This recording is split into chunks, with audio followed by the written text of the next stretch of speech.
back to Filipino Soul Radio. This is Gerard broadcasting you from New York. I have a few more days here in New York before I head back to the Philippines. And today, I just want to talk about music. You know, I guess where my first, this part two, mind you, my first actual injection into music was when I was in the South. I grew up when my family broke up. I'm not going to go through the circumstances. But I ended up in North Carolina, and my grandmother had, I think, like 14 kids. Matter of fact, I have an aunt who's the same age as I am. And I had uncles. And they played music. It wasn't really allowed to be played. But because my grandmother didn't like it because it was secular music, the devil's music. But this was a time when I think the generations were starting to move away from the traditional upbringing of children. They had become more independent mind thinking. They had decided that they didn't want to work on the farm like their father, like their grandfather, like their parents before, like their generations before them. That they wanted more for their life. This was probably the time when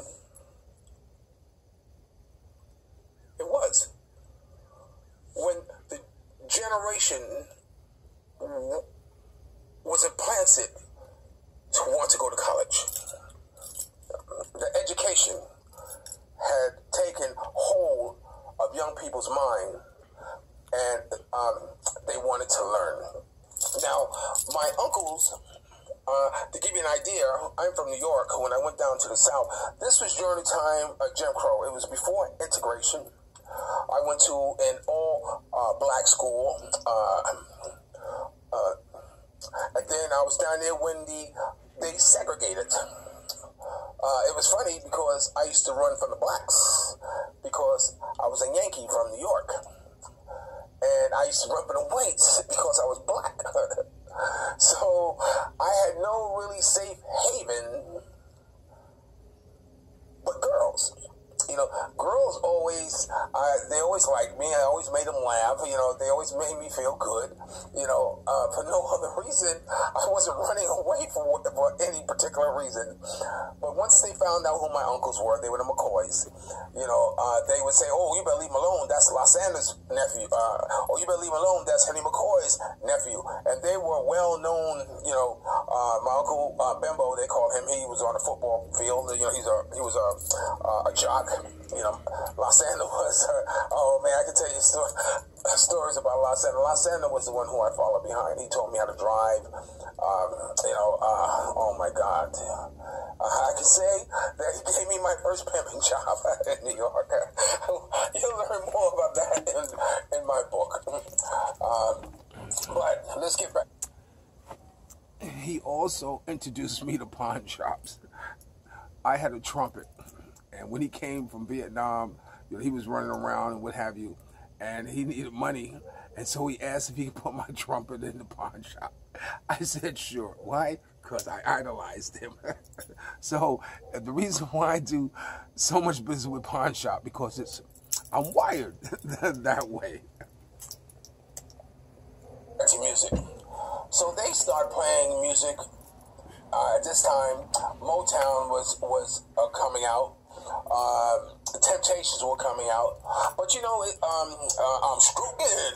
What's coming out? You know, a lot of songs are coming out, and it was funny because, you know, if you were a guy, you did not sing the Supremes.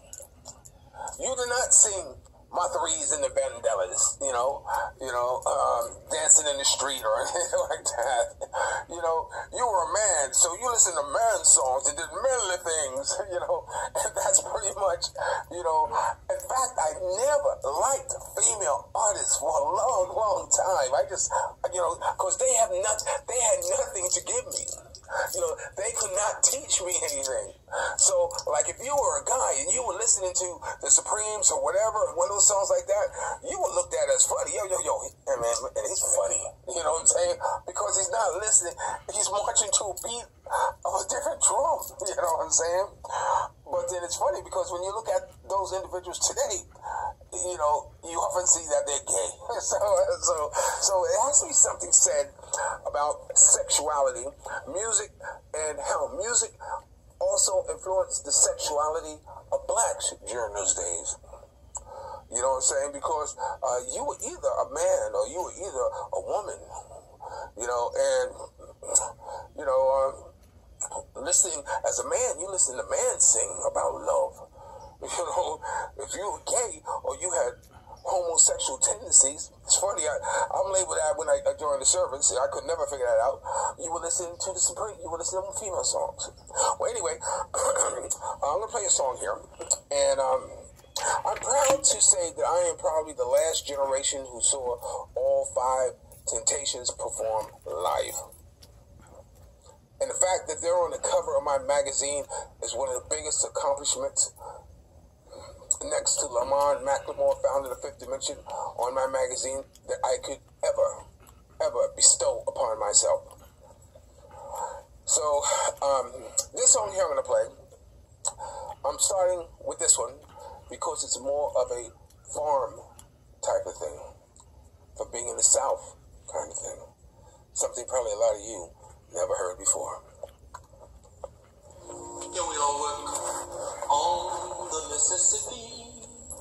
Here we all work while the rich boss plays, getting no rest from the dawn till the sunset, getting no rest till the judgment day.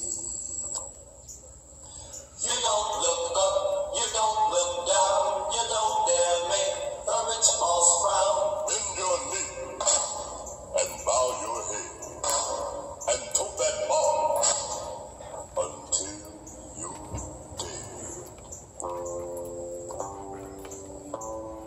Let me go away from the Mississippi. Let me go away from the rich man's mouth. Show me that stream called the River of Joy. That's the old stream that I know.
was the reason why I believe it's a fact that the reason why the Temptations were signed to Motown was because of Paul Williams. Paul Williams was the deal breaker. He was the lead singer. And when I saw the Temptations perform live at Madison Square Garden, and I had gotten tickets because my mother, the Duchess, who I spoke to you before, she was a hostess in New York City. And one of her clients gave her tickets to give to us, or for us to go see the Temptations, my brother and I. And it was my first real concert. We got there late, which didn't matter. And I remember we were in the back, which also didn't matter because you were in the house. And watching the Temptations perform, not knowing, really any of their songs, well, at that age, because at that time I had not, I don't know, I really can't place the time. But anyway, Paul Williams had sung a song called Bridge Over Troubled Waters. And all I can remember, and I can see it in my mind as I speak, the emotions, the energy, the passion he put into that song, singing Bridge Over Troubled Waters. He had sung it with such intensity that when he was leaving the stage or after his performance, that song, he had to be helped off the stage. Because see, at that time, Paul Williams was very ill. You've probably seen the story. No sense going through it in the movies. But he later died after that. Or not soon after that, he passed away. But I could never forget his performance of Bridge Over Troubled Water. There were other great Temptation songs that came about. And before I'm going to tell you a story about music. Just during this time in the South, listening to music, we listened to Marvin Gaye. They listened to Marvin Gaye. And there was a song that came out with Marvin Gaye and Tammy Terrell called Ain't Nothing Like the Real Thing. I got your picture hanging on the wall, but it don't seem to come to me. When I call your name, I realize it's just a picture in a frame. Oh my God. And I guess my first girlfriend, her name was Jessie Mae Terrier. I'll never forget her. And we were at her house, and we were looking out the window, both our arms on the windowsill, and that song was playing. And I turned to Jessica, and I said, Jessie, can I kiss you? She said, yes. And that was my first kiss. Oh my God, how much did I enjoy having my lips pressed against hers. All the times hearing about love and songs and kiss and all this stuff, not hearing much more than that, but I knew kissing was what a man was supposed to do to a woman. The next day, we went to school, and when I was walking to my class, about 5 people said, ooh, you had to ask Jessie to kiss you. Ooh, you had to ask Jessie to kiss you. Ooh, you had to ask Jessie to kiss you. And you know what I learned on that day? I learned that girls cannot keep a secret. This is Gerard. You're listening to Filipino Soul from New York. Editor-in-Chief Filipino Popular Soul, aka SGIB Magazine. And remember, dreams are nothing more than plans with action. Never disrespect the elderly, always pull someone up. And sometimes you're the only one to see your vision. And if you're lucky enough to have a man like Ollie Woodson sung and treat her like a lady, like I do so. And ladies, if you're lucky enough to have a man, treat him like a king. We'll be right back with a part 3.